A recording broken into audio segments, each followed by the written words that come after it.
Evidentemente lo que estamos es ante la descripción de una crisis profunda. Los cuatro ponentes, cada uno desde su perspectiva, cada uno aportando sus matices, lo que ha hecho es describir un mundo que en el mejor de los casos está paralizado y en el peor se agrava la crisis. Yo voy a pasar muy rápidamente para no robar tiempo, acabamos de oírlos, han sido 4 espléndidas presentaciones, y pasar rápidamente a las preguntas, pero la visión de Martha McCoy, que fue la persona que empezó, primero hizo una visión,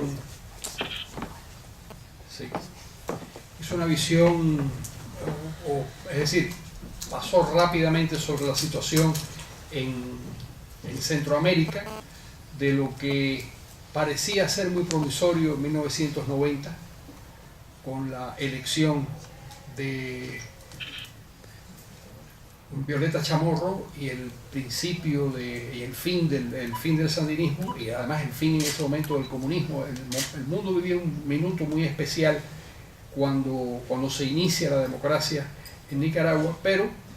lo que nosotros vemos son tensiones, violencia, ese dato tremendo del 7.5% del Producto Interno Bruto de la región, que se dedica y se pierde en tratar de controlar la violencia, es realmente tremendo. La crisis del Partido Liberal, que es un partido que, si estuviera unido, tendría el 60% del apoyo, casi el 60% del apoyo nacional. Fragmentado como está, permite el regreso de Daniel Ortega al poder, y lo que significa el danielismo dentro de la tragedia nicaragüense, que está viendo una involución del proceso democrático, una profundización de la crisis económica, y lo que parecía haber ganado el país lo está perdiendo. Después tuvimos a Álvaro Dubón, amigo Álvaro Dubón, médico, cirujano, también en su momento parlamentario centroamericano, donde da un dato muy interesante. La región ha recibido 10.000, y ese es el centro de su ponencia, la región ha recibido 10.000 millones de dólares de ayuda exterior,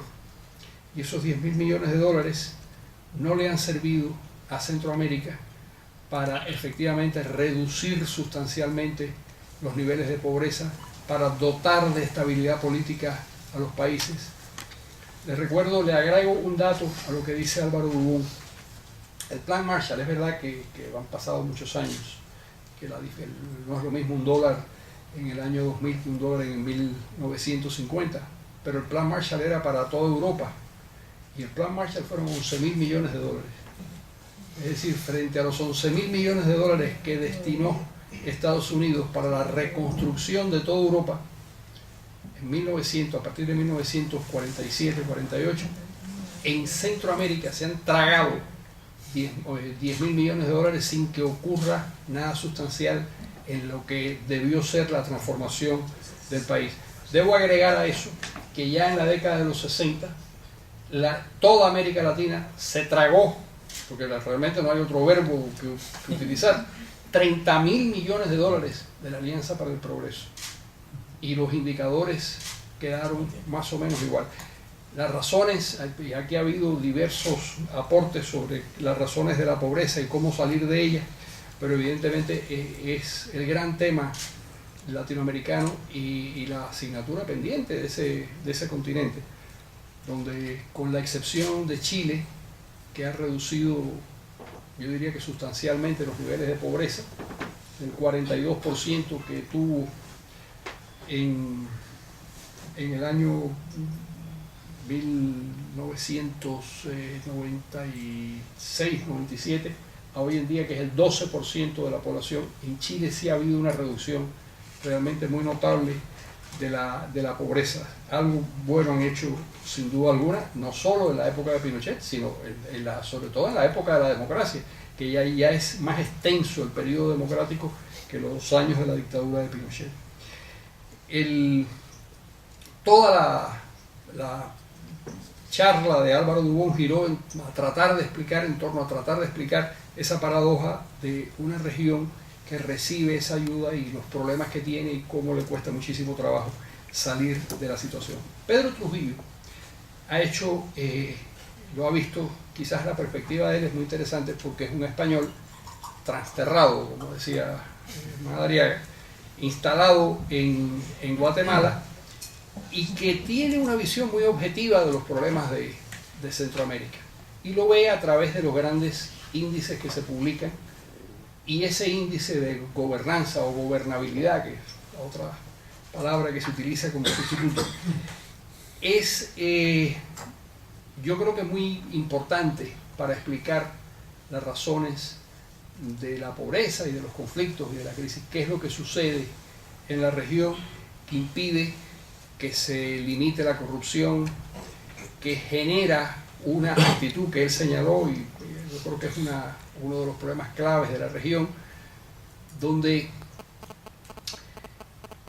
un porcentaje muy importante de la sociedad no se ve reflejada o reflejado en las instituciones y no le importaría la destrucción del sistema político porque no pueden creer en la democracia. No pueden creer en la democracia porque la democracia, además de ser un mensaje político y además de ser una forma de relacionarse la sociedad y el Estado, tiene que generar unos modos de convivencia que sean razonablemente gratos para la mayor parte de la población, y eso no sucede en muchos países latinoamericanos. Cuando nosotros nos preguntamos por qué, y es un dato que siempre me gusta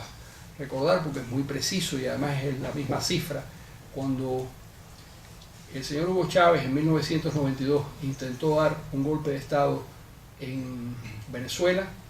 a las 48 horas midieron el grado de respaldo que tuvo esa intentona, que dejó 300 muertos en las calles de Caracas, y el 65% de los venezolanos lo apoyaba. Cuando ese mismo año Fujimori destrozó la institucionalidad democrática peruana y dio un autogolpe, el 65% de la población peruana apoyó el autogolpe de Fujimori. ¿Por qué esas dos sociedades, que yo diría que esas dos sociedades son prácticamente todas las sociedades de América Latina, con la excepción, yo estoy casi seguro, de Costa Rica, en este momento de Chile, probablemente de Uruguay, pero por qué en la mayor parte de los países latinoamericanos se genera o se produce eso que Pedro Trujillo ha señalado? Bueno, porque los pueblos no se ven reflejados en la institucionalidad del país. Es decir, si la sociedad no encuentra que el Estado ha sido segregado para su beneficio, no le importa demolerlo. Es una reacción perfectamente normal. ¿Cómo reacciona la sociedad? ¿Cómo reaccionamos nosotros si alguien entra en nuestras casas, le da una patada a la puerta e intenta decirnos cómo tenemos que vivir? Hombre, reaccionamos con una enorme violencia frente a esa imposición que se nos quiere hacer. ¿Por qué cuando le dan una patada a la puerta del Estado nuestro no reaccionamos igual? Porque no es nuestro Estado. Tan sencillo como eso, es el Estado de otros. Y nos da igual lo que les ocurra. Y eso es gravísimo, porque mientras eso no esté resuelto, mientras la sociedad no entienda que el Estado ha sido segregado para su beneficio, vamos a vivir en medio de la inestabilidad. Bueno, por último, mi amigo César Indiano, que es todas esas cosas que dijo el doctor Guedes en su presentación, que es un escritor tremendamente original y por eso